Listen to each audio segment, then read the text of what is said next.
Добрый день, мои дорогие друзья! Приступаем с вами к обсуждению самого важнейшего новолуния года. Вы знаете, такие мощные энергии попутного ветра, перемен, которые просто сейчас таким током проходят через все мое тело, сознание, настолько наполняют меня, что я хочу вам сейчас их передать, поделиться с вами. Новолуние у нас будет в знаке Скорпиона в 10 градусе 1 ноября. Вот оно уже сейчас на пороге. Такое важное, такое сильное, мощное. Вы знаете, там столько гармоничных аспектов, что мне не терпится убрать эту красивую открытку нашей несущейся в пространстве Земли, несущейся вверх, подымаемой потоками высших сил на новое, мощнейшее развитие. Вы знаете, я полна оптимизма. Несмотря на все то, что сейчас происходит в мире, все эти напрягающие нас переживания, энергии, они только лишний раз указывают на то, что внешнее напряжение как бы поднимает и подталкивает нас еще сильнее продвигаться вперед, к развитию, к просветлению, к поднятию в высшие слои, в более светлые, в слои не только новой атмосферы, но и нового просветленного, то есть более знающего, более понимающего сознания. Мне очень хочется уже сейчас показать вам эту мощнейшую карту новолуния, которая привела мое состояние внутреннее в такой восторг. Посмотрите, пожалуйста, на эту карту.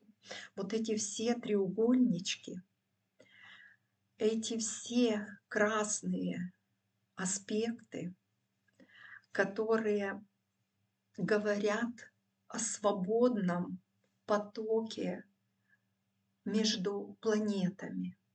Красные аспекты, тригоны, как мы их называем в астрологии, это когда планеты между собой свободно передают и взаимодействуют энергетически, когда их взгляды, скажем так, а ведь планеты — это живые существа, это ангелы в космосе, которые и передают нам на Землю энергию для нашего развития и просто даже для нашей жизни, для того, чтобы мы жили, дышали, ходили и действовали. Так вот, планеты в это новолуние соединяются в таком множестве гармоничных аспектов, которые в этом году я вижу первый раз на небе. Хотя бы начнем с того, что у нас два паруса. Помните, мы с вами в этом году разбирали бисекстиль между высшими планетами, и несколько раз в момент новолуния или полнолуния мы видели конфигурацию парус, которая говорит о внешней такой пластичности, легкости, скорости движения, свободе, да, передвижения. Но в то же время стержень, мачта внутри паруса — это всегда оппозиция, она дает внутреннее напряжение или же дает внешнее в мире такие ситуации, которые напрягают человека до предела и дают ему или попутный ветер двигаться вперед, мощный ветер, сильный, или наоборот ветер навстречу, который тормозит человека или человечество все и не дает ему продвигаться дальше. Вот давайте мы сегодня разберемся с вами. Первое, чем я хочу поделиться, это показать вам те аспекты, которые, собственно, и привели меня в такой восторг. У нас два паруса. Смотрите, у нас один парус, вот большой тригон, Марс, Меркурий и Нептун. Вот у нас такой большой треугольник через всю карту, который и вверх, если направлен парус, и внизу вот лодка из бисекстиля, на вершине паруса Меркурий. И вот основание: Нептун, Уран, Марс. И если мы возьмем вершину второго паруса, это Марс. И бисекстиль Марс, Нептун, Меркурий тот же, но лодка, дно паруса — это вот этот бисекстиль Меркурий, Плутон, Нептун. То есть у нас два паруса с вершинами, которые у нас личные планеты. Меркурий — это мышление человека, личное мышление человека, его возможность осознавать все происходящее, мыслить, получать, передавать информацию, воспроизводить собственную мысль и собственное слово в физический мир.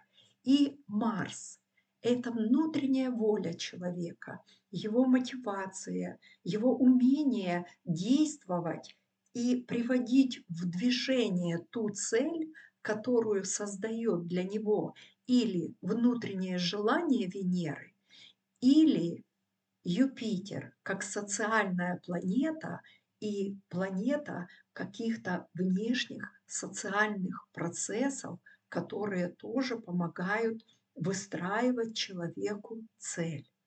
И вот данное новолуние, оно как раз показывает, что движение паруса одного и второго имеет вершину не общественных планет, не высших планет всего человечества, а личных планет. Личная воля человека и личная мысль человека. А также имеет значение личное чувство человека. Вот мы сейчас постепенно с вами будем разбираться. Посмотрим знак новолуния, собственно, Скорпион. Как мы знаем, Скорпион — это знак внутренней трансформации человека. Это очень глубокий знак стихии воды, в котором происходят глубинные процессы трансформации в подсознании человека.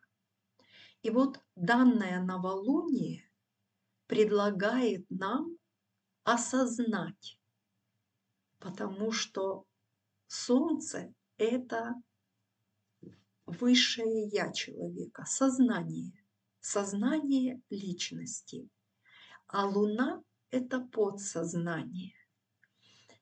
И поскольку Скорпион предлагает это трансформировать, и здесь же находится Меркурий, то есть не просто осознать, а еще и осмыслить, понять все подсознательные процессы, которые будут происходить. Как мы знаем, новолуние у нас закладывает процесс на лунный месяц. Луна проходит месяц вокруг всего зодиака до следующего новолуния. И следующее новолуние у нас будет в знаке Стрелец. И тоже в 10 градусе.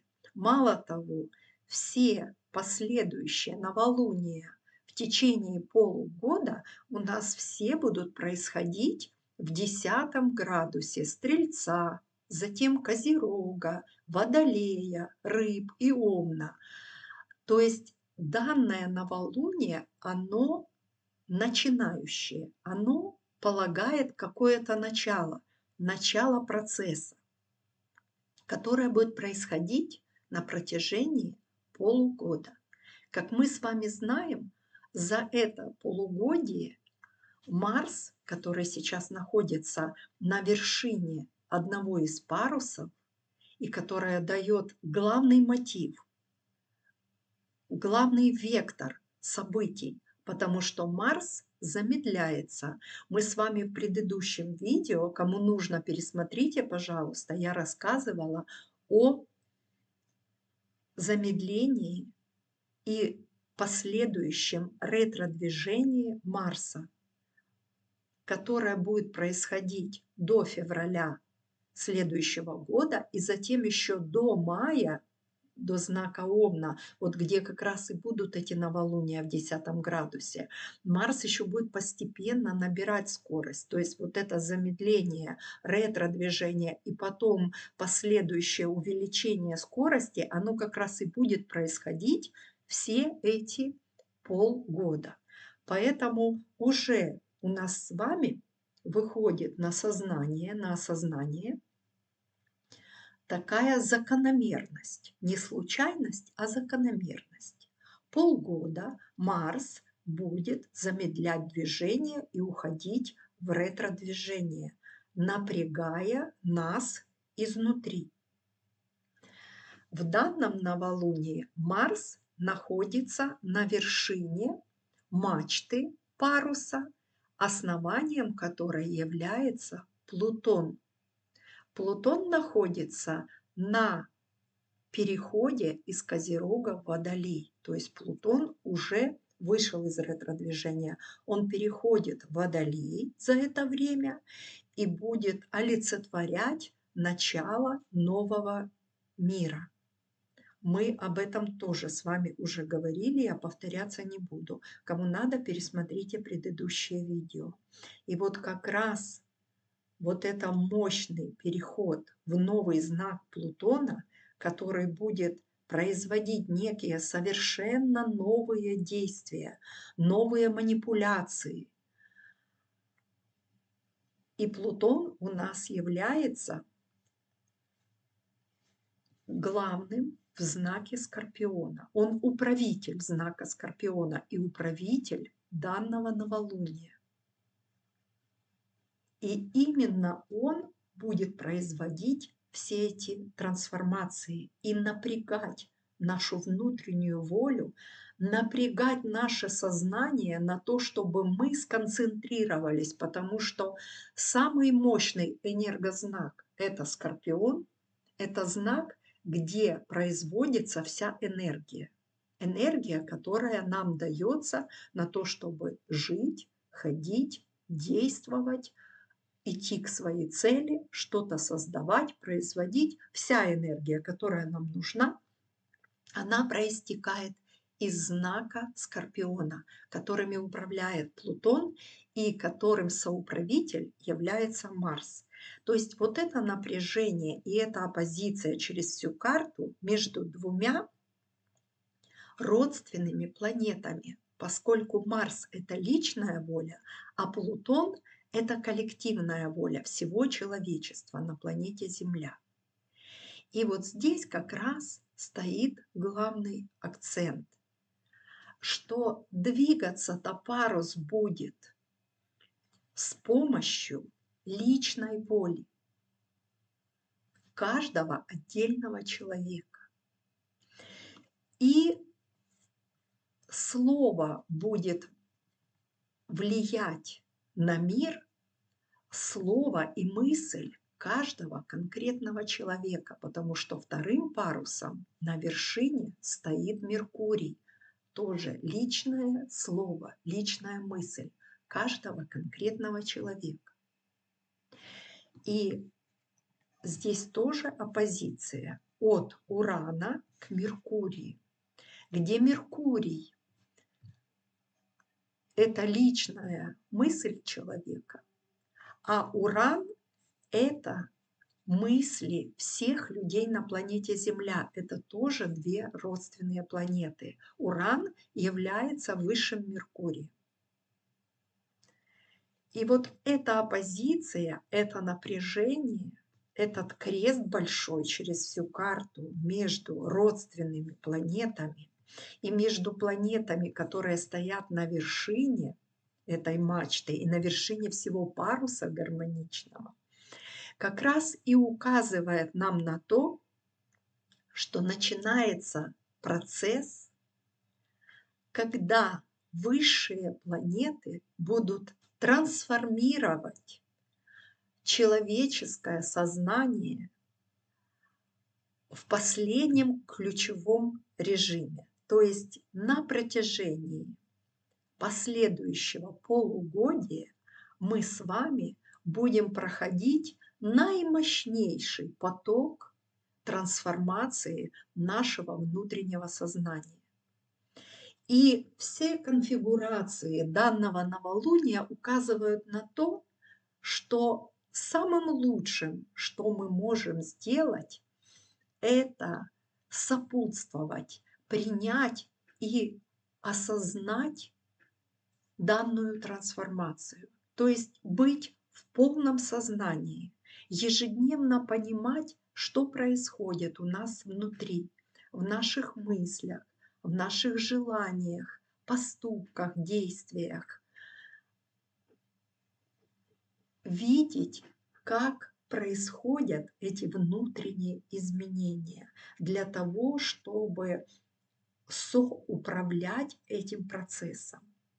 Высшие планеты, которые находятся в основании лодки паруса, вот у нас лодка второго паруса, где находятся Плутон и Нептун, и первого паруса, на вершине которого Меркурий, здесь у нас Нептун и Уран. То есть в основании везде находятся высшие планеты коллективного сознания, которые призывают нас, они и будут подавать эту энергию, потому что знаком Скорпион управляет Плутон. Это атомная энергия, мощнейшая энергия, которая подается на все человечество. И экзальтирует в Скорпионе Уран.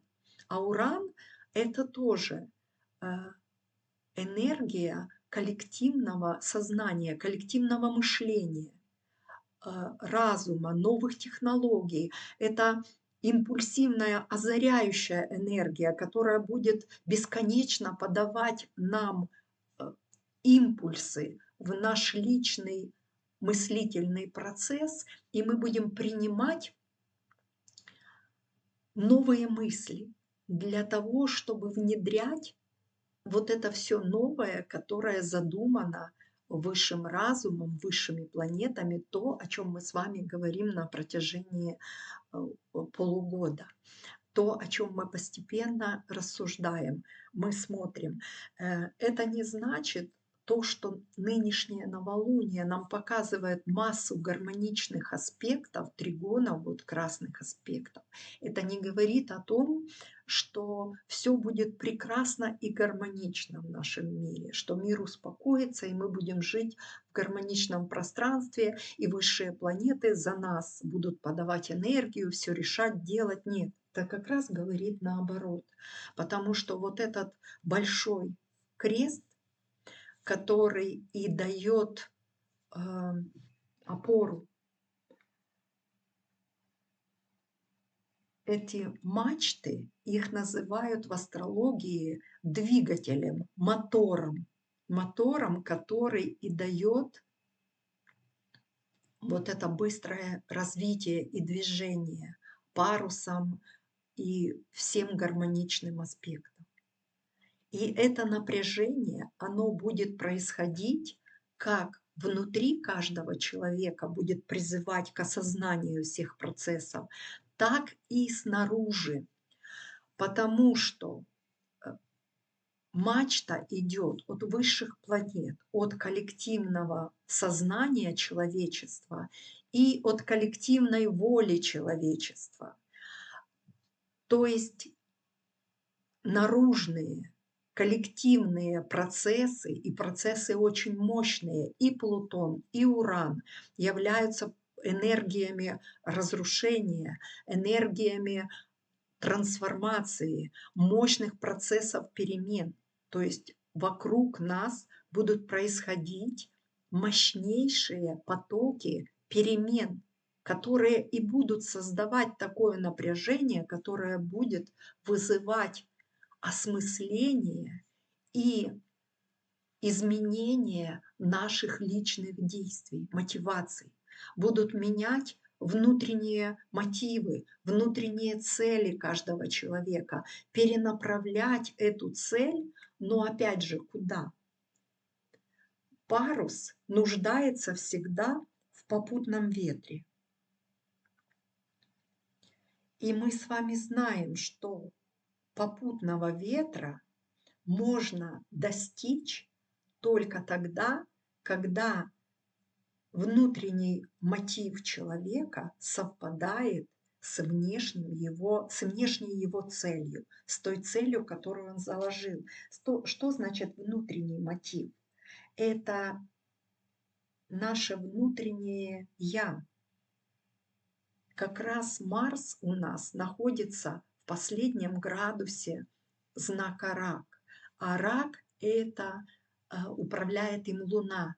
Это наши внутренние наработки, это подсознание. Все те процессы, которые наработала наша личность, вместе с ней весь род и все, что мы получили от окружающего мира, который научил нас чему-то, но в то же время своими манипуляциями, желаниями замотивировал нас, возможно, в отличие от той внутренней мотивации, которую дух заложил, придя в наше тело, в наш скафандр, в наше тело. Дух пришел своим собственным планом. Но окружающий нас мир, он настолько многогранен, насколько обладает возможностью изменить нашу мотивацию и запрограммировать нас в другом плане, что мы поддаемся этому и уходим со своего пути. Так вот, это новолуние показывает, что попутный ветер будет нам только тогда, когда мы найдем истинный мотив, цель нашего внутреннего духа, внутреннего «я». Марс переходит в это новолуние в знак Рака. И он будет ретроградно полгода ходить то в знак Льва, то возвращаться в знак Рака. А Лев и Рак – это наше внутреннее «я». Лев – это наш дух, а Рак – это наша душа, Луна, наши внутренние наработки. И вот Марс здесь напрягает вся трансформация наружного мира, напрягает наше сознание найти себя, найти свой мотив, мотив своего внутреннего высшего «я», своего духа, и поставить цель для продвижения вперед, которая соответствует той цели, которая нам дана была при рождении духом, которую мы забыли, поддаваясь манипуляциям внешнего мира. Вот это главный мотив, главная задача этого новолуния, потому что, смотрите, здесь у нас свободное пространство от Льва, от того момента, где сейчас находится Марс, до Скорпиона, где происходит новолуние. Здесь вот планет нет, здесь свободное пространство. Это всегда в астрологии говорит о том, что данное новолуние задает мотив. Нам нужно настроить свое сознание и внутреннее мышление, трансформировав его, Скорпион, Плутон и Прозерпина – это полная трансформация, для того, чтобы осознать внутренние чувства и желания Венера. Это наши внутренние желания в сердце человека. Понять, найти себя, свое желание, собственное желание. Оппозиция Венеры к Юпитеру. А Юпитер – это социальное продвижение, это уже желания и мотивы всего социума, это законы социума, институты социума. И вот эти законы напрягают наше внутреннее желание, и разряжается эта оппозиция на Хирон, ключ Хирона в знаке Овна, гармонично. Видите, тригон и секстиль. То есть вот это напряжение наших чувств и желаний внутренних выходит на точку нахождения баланса, потому что Хирон – это в мифологии существо, которое половина человек, а половина конь. То есть Хирон – это всегда соединение животного с высшим. И вот здесь и предлагается нам в это новолуние найти этот баланс, найти это соединение между тем, что происходит снаружи, куда привели нас наши мотивы и желания, и с тем, что находится у нас внутри. Высшее Я, которое задало цель и от которой мы отклонились. Нужно найти этот общий баланс. И в итоге все аспекты, все соединения заканчиваются, последняя планета вот в этих всех конфигурациях – это Марс на пороге Льва, высшего Я и личного проявления. Лев – это Солнце, это наш дух, это проявление наше во внешнем мире. И Марс – это как раз действие, как мы будем проявляться.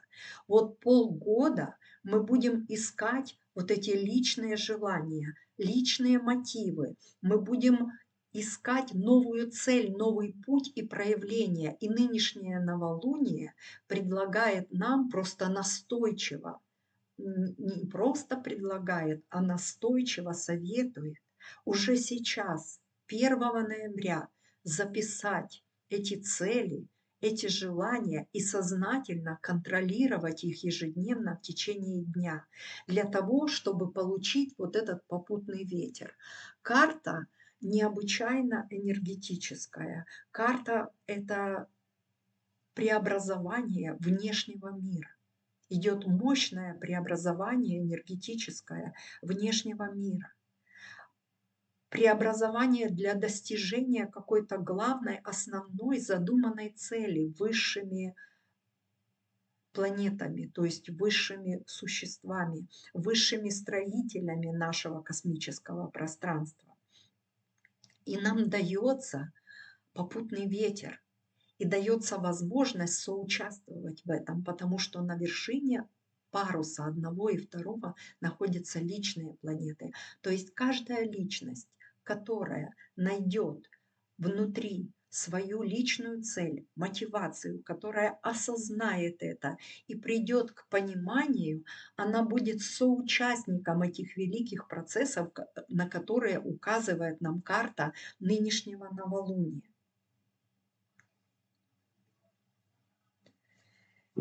И еще хотела об одном сказать. 10 градус.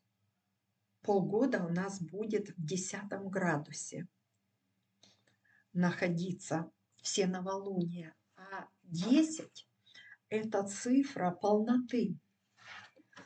У нас с вами 10 знак зодиака – это Козерог. Козерогом управляет Сатурн. И здесь еще один намек на важность Сатурна. А Сатурн у нас имеет тоже тригон, гармоничный аспект к данному новолунию, но имеет квадратуру, имеет напряженный аспект к нашему внутреннему состоянию. Я еще хочу обратить внимание и поговорить об этом. Сначала гармоничный аспект к новолунию, потому что 10 градус – знак достижения какого-то определенного цикла, потому что Козерог – это 10 знак, это там, где мы достигаем максимально МС точки в зодиаке. Что это за точка? Это вершина, это главная цель, которая была поставлена. И вот Козерог, которым управляет Сатурн, это достижение вот этой цели.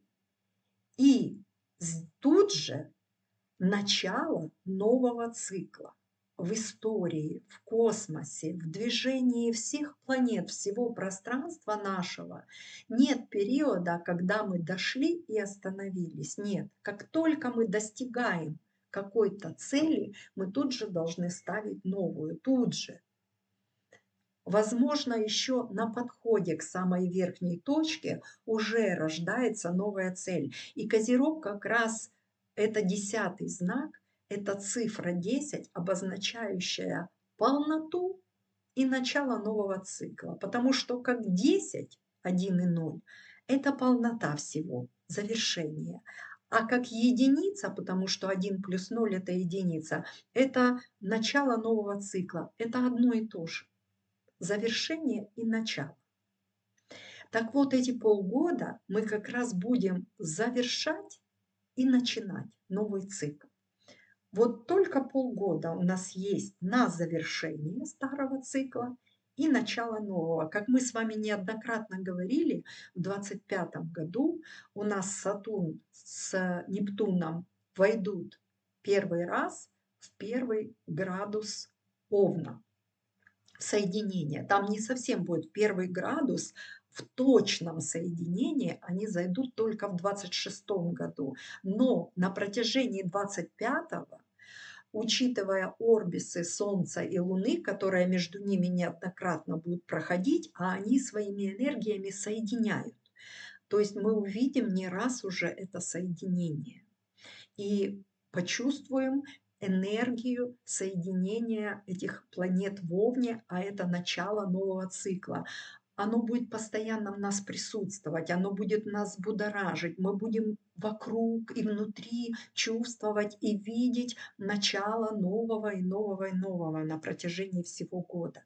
И вот нынешние полгода, а 1 ноября это будет начало, это будет первое новолуние как раз в 10 градусе, где мы будем начинать осознавать эти процессы своим сознанием. Мы будем соизмерять мотивации высших планет и личные мотивации, мотивацию нашего внутреннего «я» и мотивацию того, к чему мы пришли на сегодняшний день.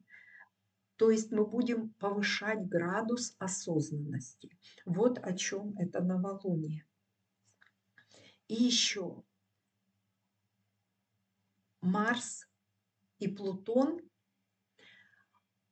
которые управляют этим новолунием, это всегда о свободе, честности и прямоте действия.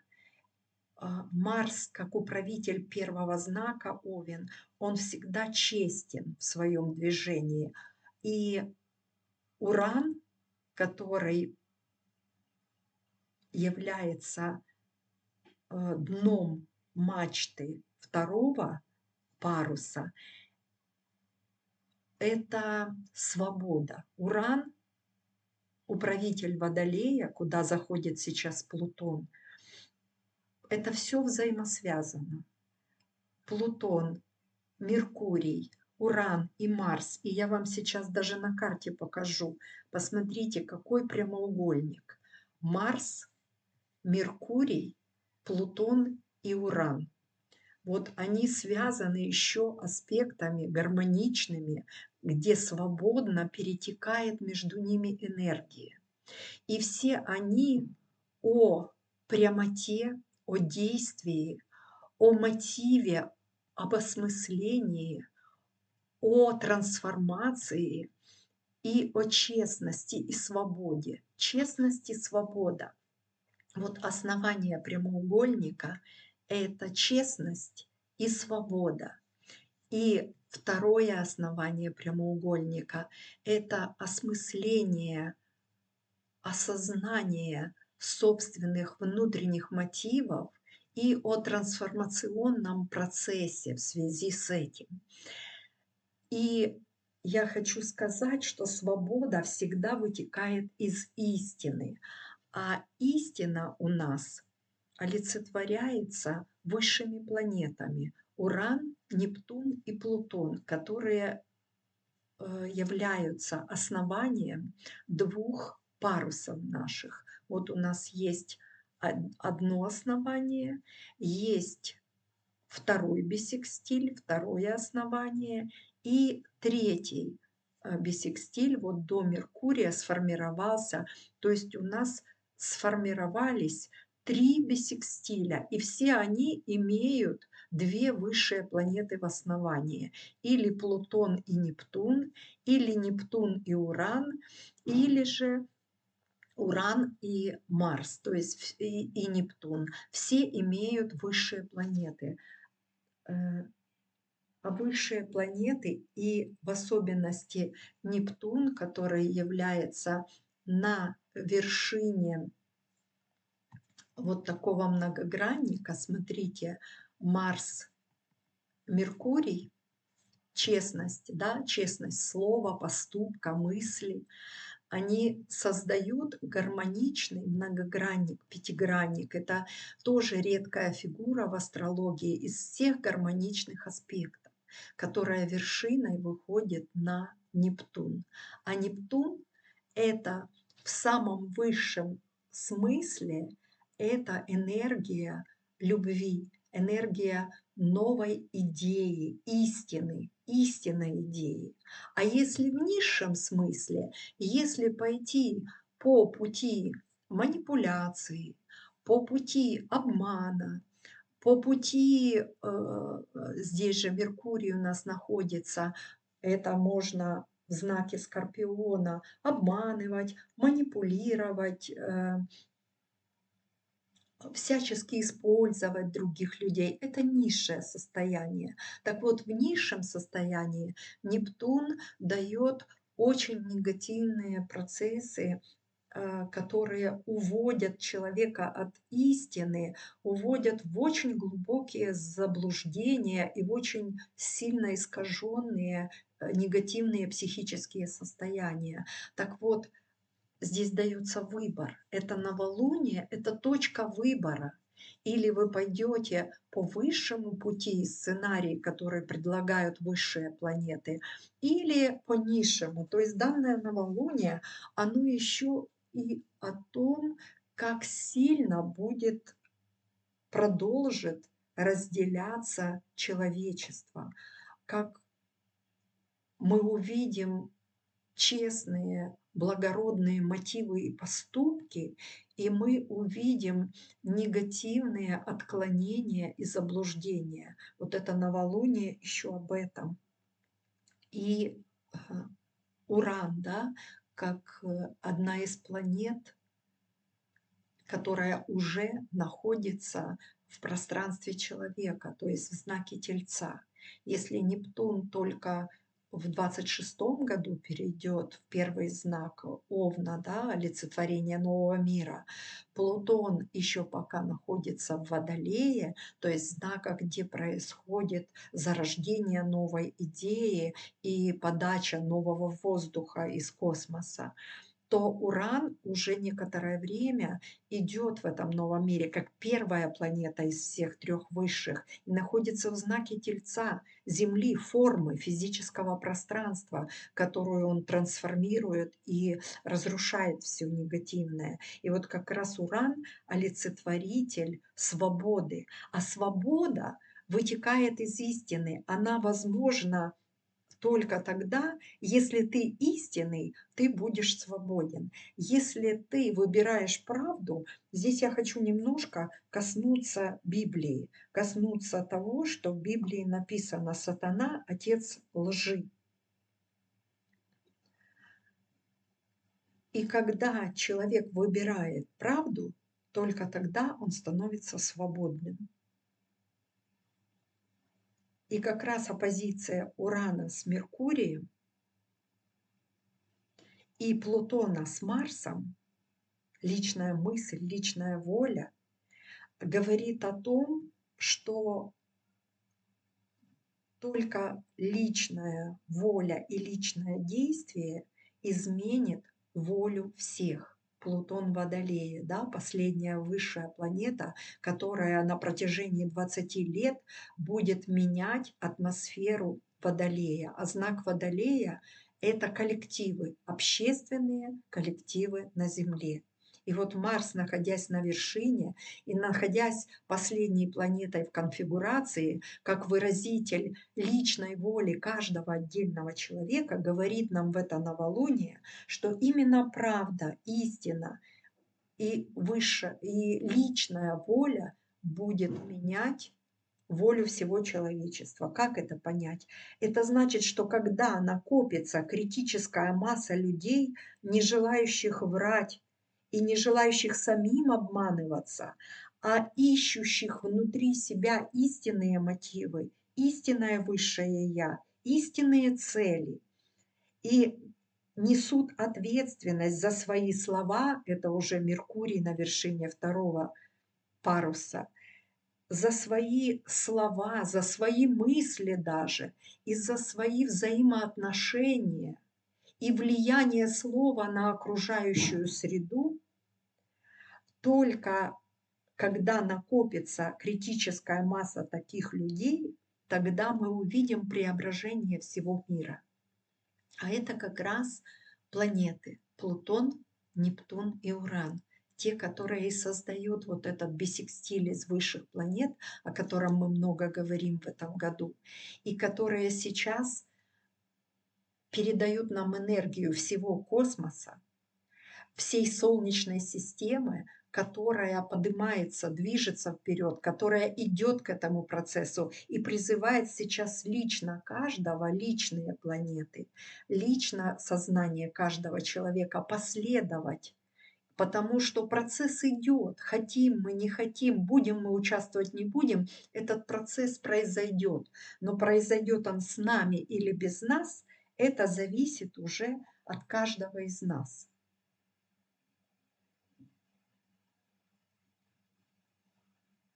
И еще я говорила, что энергия новолуния, 10 градус, 10 знак, которым управляет Скорпион, она передается гармонично к Сатурну в рыбах. А мы уже не раз говорили с вами, что Сатурн – это главная его энергия, это осознанность, это самоконтроль. И вот эта гармоничная энергия, поступающая от Сатурна из рыб, а в рыбах происходит сейчас завершающий процесс насыщения новой истиной, потому что это вода. И Скорпион – это вода. Только рыбы – это космический океан. Это там, где высшая божественная энергия любви. А Скорпион – это подсознание, коллективное подсознание человечества. И вот гармоничный аспект от Сатурна как раз и дает возможность в это новолуние, возможность самоосознания, самоконтроля, понимания всего. Поэтому, начиная с 1 ноября, мы можем задаться целью еще больше стать осознанными, еще больше понять внутреннее наполнение, мотивы, кто я, где я и куда идет мое движение, куда идет мое развитие. Вот чем больше вопросов, тем больше мы получим ответов. Все гармоничные энергии этого новолуния, они показывают возможность. Показывают возможность. Новолуние, с одной стороны, максимально напряженное, столько много энергии от высших планет, которые будут давать напряжение и динамику развития вовне. И в то же время эта же динамика, напряжение и все, что будет происходить, они будут задавать мотив для еще большего осознания и внутреннего развития. Чем больше мы задаем вопросов, тем больше мы получаем ответов, тем больше мы узнаем и движемся к пониманию. А понимание – это свет разума, это светосознание, тем больше просветления мы становимся, и тем дальше мы уходим от тьмы, невежества и непонимания. А это главная цель всего человеческого развития. Дорогие мои, я, наверное, утомила вас. Если я что-то упустила, я здесь много подготовила. Я в Телеграме, в едином поле еще напишу вам коротенько какие-то дополнения.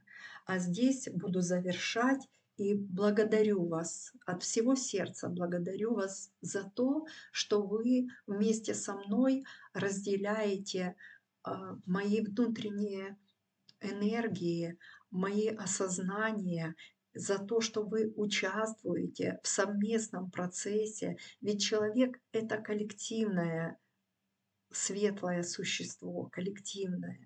И мы от личного идем к коллективному сознанию. И это важно. За это я вас и благодарю. Желаю вам прекрасного осознания, самого светлого проживания новолуния и всех последующих дней, понимания себя и своих истинных личных целей. Всего вам доброго и до новых встреч, дорогие мои.